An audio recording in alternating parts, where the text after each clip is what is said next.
베냐민 네타냐후 이스라엘 총리 부인이 공금 유용 혐의로 또다시 경찰 조사를 받았습니다. 가족 행사를 위한 개인 요리사 고용 등으로 공금을 사용한 혐의를 받고 있지만 혐의에 대해 전면 부인했습니다. 워싱턴에서 개최된 중동 정책 세미나인 사반 포럼에서 네타냐후 총리는 이란 핵합의가 이란의 핵무기 보유를 막지 못한다며 트럼프 당선인의 취임 이후 이 문제를 어떻게 다룰 것인가에 대해 논의할 것이라고 밝혔습니다. 존 케리 미국 국무장관이 이스라엘의 우익 정부가 의도적으로 중동 지역의 평화 협상을 좌절시키려 한다고 주장했습니다. 또 베냐민 네타냐후 총리가 극심하게 충격적인 행동을 취하고 있다며 이스라엘의 대팔레스타인 정책에 대해 비난했습니다.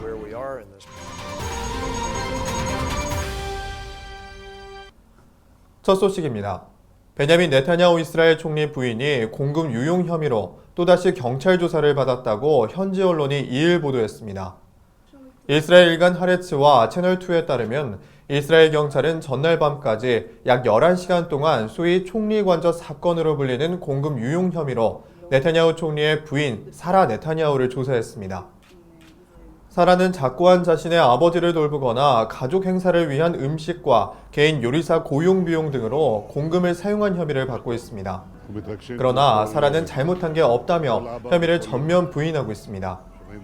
앞서 경찰은 지난 5월에도 사라를 조사한 뒤 3건의 국고 횡령 등의 혐의로 경찰에 기소 의견을 냈으나 실제 기소가 이뤄지지는 않고 있습니다. 경찰은 이후 새로운 증거를 확보한 뒤 이같이 다시 조사를 진행했다고 현지 언론은 전했습니다. 한편 사라와 네타냐후 총리 부부는 그동안 일반인들과 차이가 날 정도의 사치스러운 생활을 유지하기 위해 공금을 유용했다는 의혹을 받아왔습니다. 특히 사라는 향락적인 삶을 위해 국고를 횡령한 혐의에다 지난 2월에는 한 전 직원이 사라의 모욕적인 언사에 대해 소송을 걸어 승소하기도 했습니다.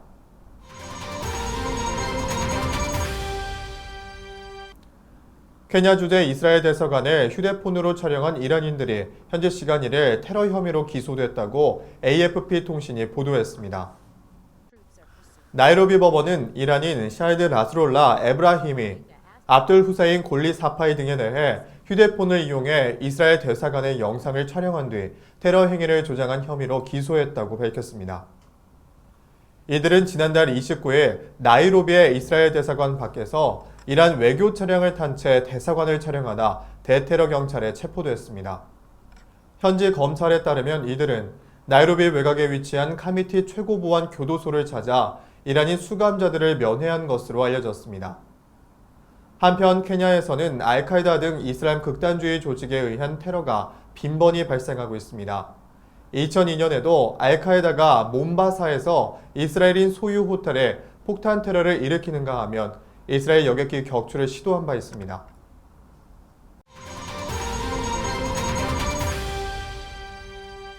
러시아가 유럽과 가까운 자국 서부 역의 영토 칼리닝그라드주에 핵탄두 탑재가 가능한 이스칸데르 미사일을 배치한 사실을 확인했습니다.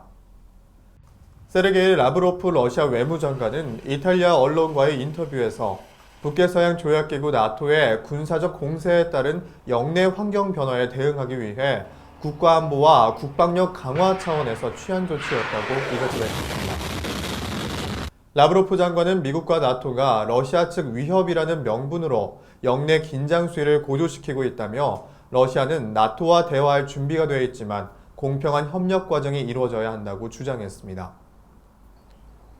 러시아는 그동안 미국과 나토의 유럽 미사일 방어망 구축 계획이 자국 안보에 위협이 된다며 맞대응을 경고해왔습니다.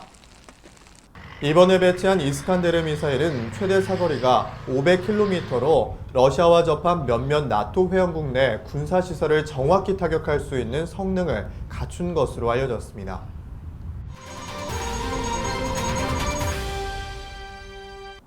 중국 왕이 외교부장은 현지 시간 5일 베이징에서 모하마드 자바드 자리프 이란 외무장관과 회담 뒤 가진 공동 기자회견에서 이란 핵합의 이행은 모든 당사국들의 공동 책임이자 의무라며 이같이 밝혔습니다.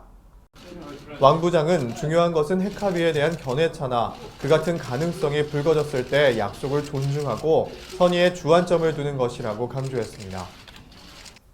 자리프 이란 외무장관도 이란은 핵합의 당사국이 일방적으로 합의를 위반하는 행동을 용인하지 않을 것이라고 말했습니다.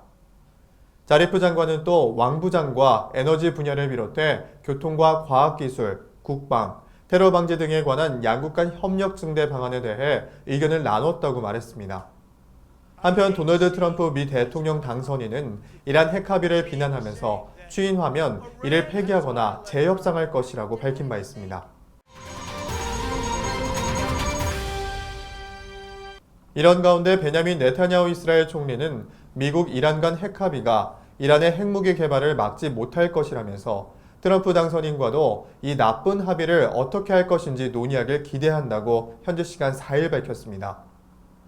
로이터 통신 등 외신에 따르면 네타냐후 총리는 이날 워싱턴에서 개최된 중동 정책 세미나인 사반 포럼과의 위성 연결에서 이스라엘은 이란의 핵무기 보유를 막는 데 힘을 쏟고 있다고 말한 후 이러한 입장은 바뀌지 않았으며 바뀌지도 않을 것이라면서 이같이 밝혔습니다. 네타냐후 총리는 이어 질의응답을 통해 나는 핵 합의가 이란의 핵무기 보유를 막지 못하기 때문에 반대하는 것이라며 합의는 이란이 핵무기를 보유할 길을 열어주고 있다고 말했습니다. 그는 문제는 이란이 합의를 깨는 게 아니다라며 이란이 10년 또는 그 안에 핵무기 핵심 재료를 만들기 위한 산업용 수준의 우라늄 농축에 들어갈 수 있기 때문에 합의를 준수할 것이라는 게 문제라고 지적했습니다. 네타냐후 총리는 또한 이 합의를 어떻게 다룰 것인가 하는 문제를 트럼프 당선인이 취임하면 논의할 것이라고 말했습니다. 트럼프 당선인은 대선 운동 기간 동안 이란 핵 합의를 두고 재앙, 사상 최악의 합의 등으로 비난했습니다. 하지만 유엔 결의에 명시된 합의를 변경하기는 어려울 것을 시사하기도 했습니다.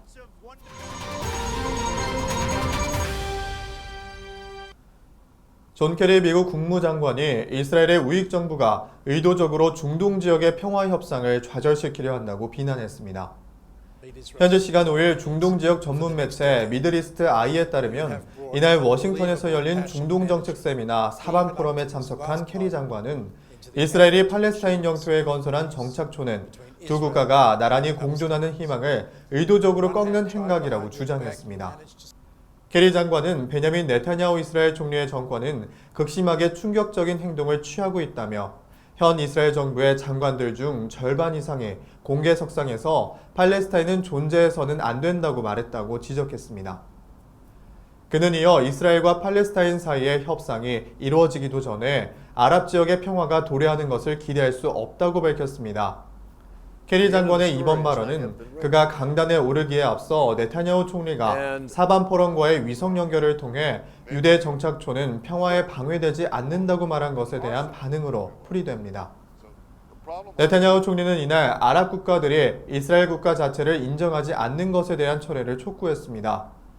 하지만 케리 장관은 팔레스타인 평화가 이루어지기 전에는 아랍 세상에 별도의 평화가 진전할 수 없다며 모두가 이 현실을 이해해야 한다고 말했습니다.